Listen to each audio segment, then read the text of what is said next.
Buying a Ducati is like dating a supermodel who only eats white truffles and gets hives if you look at her wrong.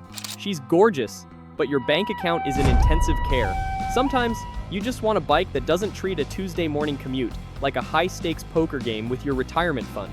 These 10 outdated machines might lack Italian flair, but they'll actually start without a mathematical sacrifice to the Desmo gods. Starting with the legendary Honda Goldwing. If a high-strung Italian bike is a temperamental supermodel who gets hives if you use the wrong brand of fuel, the Goldwing is your favorite uncle who owns a successful woodshop, sturdy, reliable, and always ready for a long talk. This machine is built with an automotive-grade philosophy, featuring low-revving engines that are basically taking a relaxing nap while you are cruising at 80 miles per hour. While Italian bikes are screaming toward their next four-figure service interval, the Wing's flat-six engine is just getting its second wind. In a world where Ducati suffers from a 33% failure rate, the Goldwing sits comfortably in that elite 11% club where nothing actually breaks. Its secret weapon is a maintenance-free shaft drive system, which lets you retire your messy chain lube and greasy rags for good. We are not just talking about six-figure odometers. One documented 1975 model actually surpassed 1 million miles of travel. That is roughly the same distance as going to the moon and back twice, while most high-performance European bikes are ready for a heart transplant by 40,000 miles. The horizontal cylinders cancel out vibration, meaning your hands won't be numb after 500 miles of touring. Owners frequently report odometer readings of 2 to 150,000 miles, without anything more than basic oil changes every 8,000 miles, and valve checks every 16 to 24,000 miles. While a Ducati owner is busy mortgaging their house to pay for a $2,000 valve job, the Wing owner is just wondering which state they should cross next. It is a behemoth, weighing nearly 900 pounds fully loaded, but that weight keeps it planted on the highway like a locomotive for hundreds of thousands of worry-free miles. In the used market, these are pure mechanical gold. Second on our list is the famously unkillable Kawasaki KLR 650. Known as the Swiss Army knife of the motorcycle world, this bike has essentially remained the same since the Reagan administration was in office. It is a rugged single-cylinder thumper that cares much more about usable low-end torque than top-end ego, producing about 38.5 horsepower and 39 pound-feet of torque. While a Ducati Panigale is a digital masterpiece that requires a computer science degree to troubleshoot, the KLR is more like a tractor with handlebars. Statistics show Kawasaki has a 15% failure rate, which looks like absolute perfection compared to the 33% seen at the Italian factories. The only real mechanical speed bump is a small part owners call the doohickey, formerly known as the balancer chain tensioner. If you toss $100 at a permanent aftermarket fix early on, this machine will easily steamroll past 100,000 miles without even breaking a sweat. It is the global favorite for world travelers because you can rebuild half the machine on the side of a dusty road using a basic toolkit and a little optimism. While modern Italian adventure bikes freak out and enter limp mode if a digital sensor gets wet, the KLR will chug along on 87-octane fuel and pure mechanical spite. You can drop it 50 times in the mud, and it will still start. Contrast that with a Ducati that might need a $2,000 to $1,000 repair if you breathe on the electronics too hard. The bike's massive 6.1-gallon fuel tank gives it a range of nearly 300 miles, which is more than enough to get you to the middle of nowhere and, more importantly, back again. It will probably outlast the heat death of the universe, proving that being outdated is actually a superpower when it comes to survival. In the used market, you can find low-mileage examples for around $3,000, while brand new units retail for approximately $7,000. Number 3 is the Suzuki V-Strom 650. It's often called the Wii-Strom, or the general dog's body. If a Ducati is a high-performance Italian track athlete, the V-Strom is an accountant in a sensible windbreaker who secretly runs world-class marathons on the weekend. This blue-collar hero traces its roots back to a 1999 engine design that was so solid, Suzuki barely touched the internals for over 2 decades. Underneath that slightly awkward, bird-like fairing sits a 69-horsepower V-twin sharing the exact same 90-degree geometry as a Ducati L-twin. But here is where the story diverges. While the Italian version is busy demanding a $1,500 belt and valve spa treatment every few years, the Suzuki is out there quietly logging its 400,000th mile. The V-Strom has been reaching over those miles of travel, while most boutique European bikes from that era have become expensive in garage art. It is a machine that feels surprisingly light, even though it tips the scales at around 500 pounds with a full tank. The engine is smooth enough to keep your vision from blurring at 80 miles per hour because those two cylinders naturally cancel out vibrations. It is technically outdated because it keeps things simple with an analog tachometer and throttle cables instead of a computer chip that might get confused by a rainstorm. With a very approachable 32-inch seat height, it is a favorite for riders who do not want to climb a ladder to get in the saddle. Back in 2017, you could grab one for around $7,500. And today, used examples are absolute bargains, trading between $3,000 and $5,000. You are basically buying 25 years of refined engineering and a 12% failure rate that makes Ducati's 33% look like a cry for help. It is the bike you choose when you realize that actually reaching your destination is way more fun than looking flashy in a tow truck.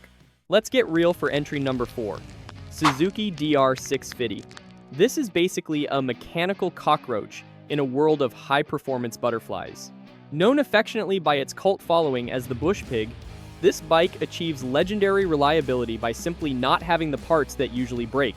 While a modern Ducati is a liquid-cooled symphony of hoses, radiators, and water pumps waiting to leak, the Suzuki uses an air and oil cooling system that is about as high-tech as a cast iron skillet. It is under-stressed by design, hurrying along with low compression and modest revolutions per minute that reduce internal wear to a crawl. While Ducati owners are sweating over $600 to $100 timing belts that expire if you look at them wrong, the Suzuki owner is busy enjoying 60,000 to 100,000 miles of trouble-free thumping. The only game of luck you play here is the neutral sending unit fasteners, which can occasionally back out and try to eat your gearbox. However, unlike a Ducati's $1,000 electrical gremlins, a few drops of Loctite and a $15 seal retainer make this bike truly bulletproof. Maintenance is so easy that even a novice with a basic wrench can finish a valve check in under an hour, compared to the multi-day stripping it to the frame nightmare of a Desmo service.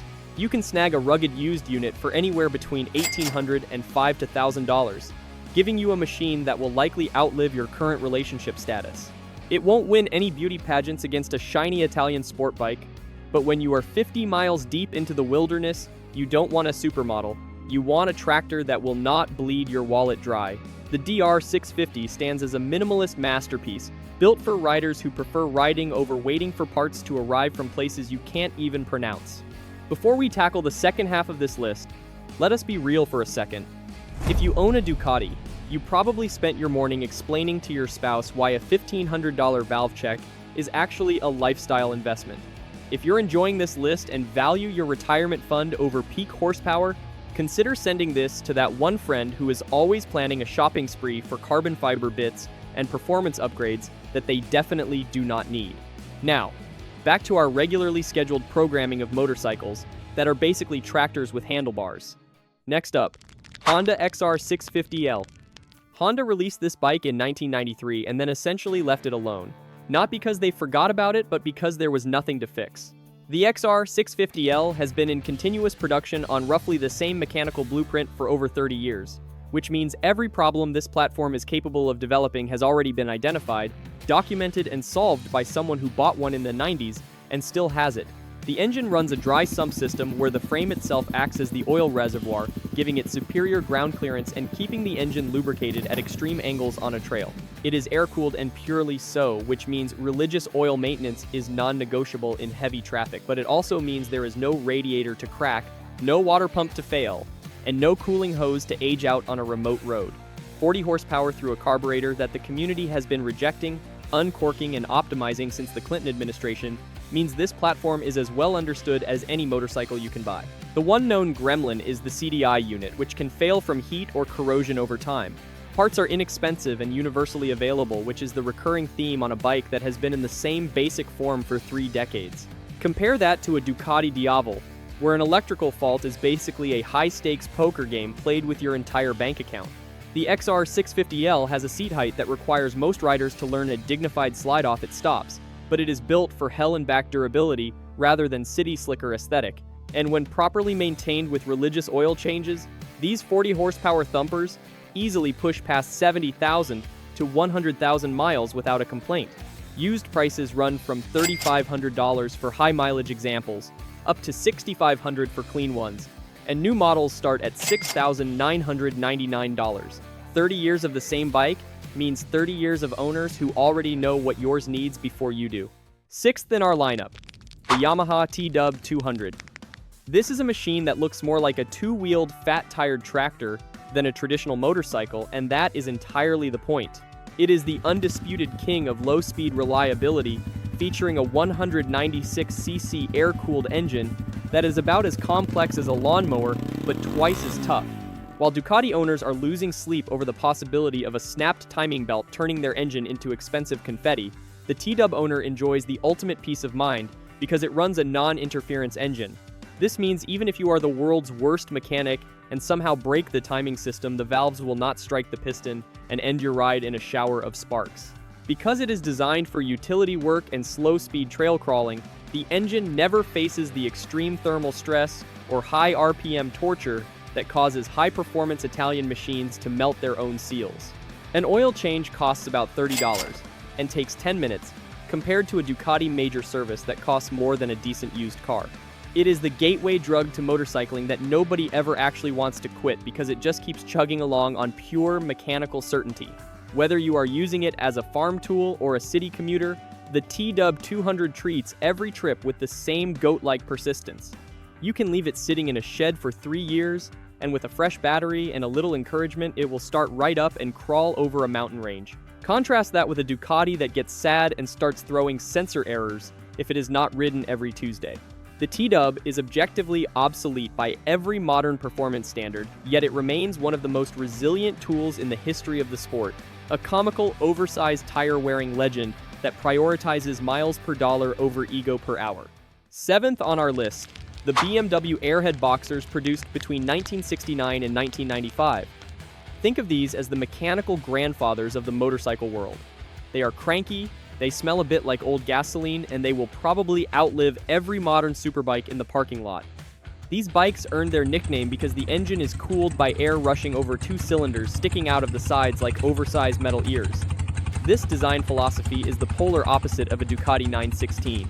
While a 916 owner is staring at a $2,200 bill for a Desmo service, the BMW owner is often fixing their bike on the side of a dusty road with a pair of pliers and a firm belief in German engineering.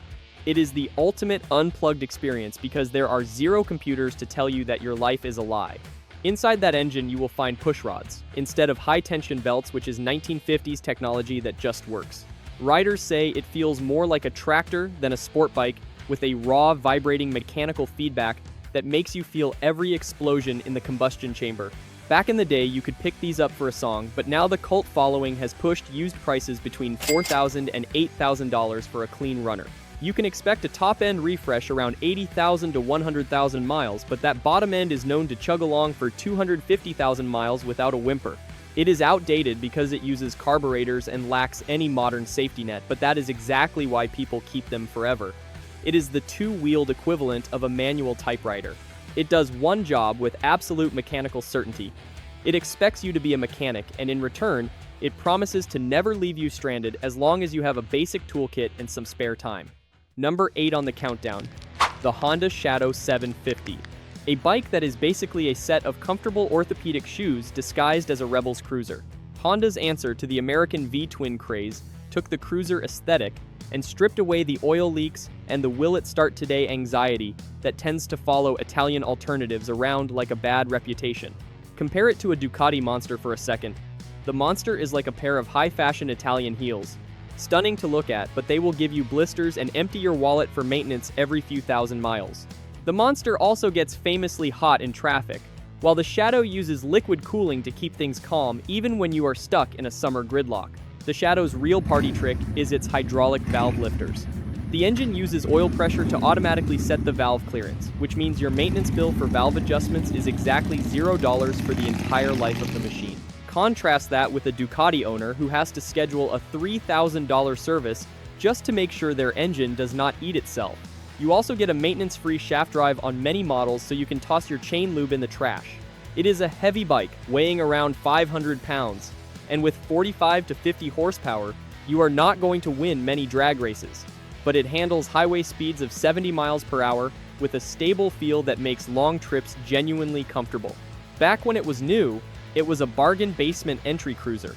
And today, solid examples run between $3,000 and $5,000.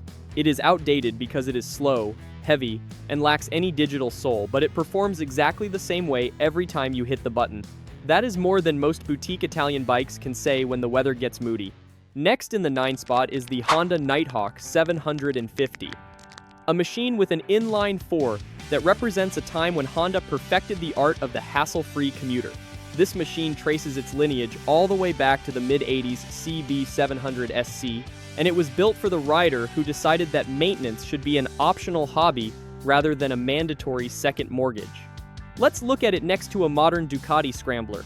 While the Scrambler looks fantastic at a sidewalk cafe, it eventually demands a $1,500 mechanical checkup every 15,000 miles just to keep those Desmo valves from losing their rhythm. The Nighthawk? It uses hydraulic valve lifters that essentially perform their own internal surgery using oil pressure. You can easily ride one of these for 150,000 miles without ever needing to crack open the valve cover. Underneath the seat, you've got a 747cc air-cooled engine cranking out about 75 horsepower. Riding it feels less like a racing machine and more like a very fast, incredibly stable lawn tractor. Thanks to its tall gearing, the engine just lopes along at highway speeds, feeling completely unstressed even if the roll-on acceleration isn't going to set your hair on fire. It is outdated in all the best ways. You get old-school carburetors, an air-cooled block, and a rear drum brake that performs like a polite suggestion rather than a high-performance anchor. Back in the 90s, this was the affordable hero of the city commuter, and today you can snag a reliable runner for between $2,500 and $4,500. It's earned a reputation for being a bit plain, but for most riders, that reliable mechanical logic beats a digital dashboard that might quit during a summer rainstorm. It is a beautifully analog machine that prioritizes actual road time over looking trendy at the repair shop. Our final pick at number 10 is the Suzuki SV650.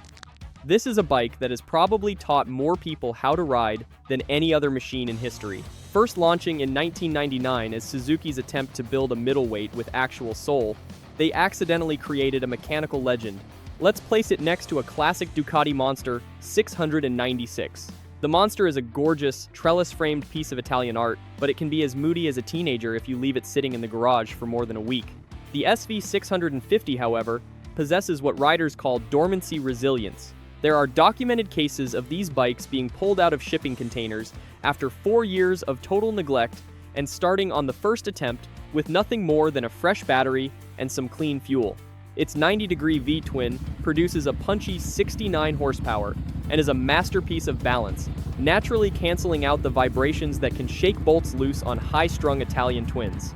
It is considered outdated today because it lacks the fancy TFT displays and lean angle sensitive traction control found on modern superbikes, but that simple analog wiring makes troubleshooting a 5-minute breeze instead of a forensic investigation. When it first hit the scene, it was the ultimate budget-friendly naked bike, and the used market today remains incredibly friendly, with clean examples trading for between $3,000 and $5,000. On the road, it feels flickable, light, and surprisingly eager. It is the beginner bike that seasoned experts refuse to sell because it is just too much fun to throw into a corner. While a high-performance Italian bike might offer more passion per mile, the Suzuki offers more miles per decade. It is a machine that prioritizes mechanical logic over digital flair, making it the perfect reliable tool for the long haul. Choosing one of these 10 legends is about finding a perfect partner that respects your time and your bank account. You might trade away the high-revving opera of an Italian twin, but you definitely gain the peace of mind that comes from avoiding a $3,000 spa bill. Go find yourself a well-loved thumper or a shaft-driven beast and spend your weekend in the saddle instead of looking at Costco and staring at an overpriced espresso machine. Ride safe, folks, and see you in the next video.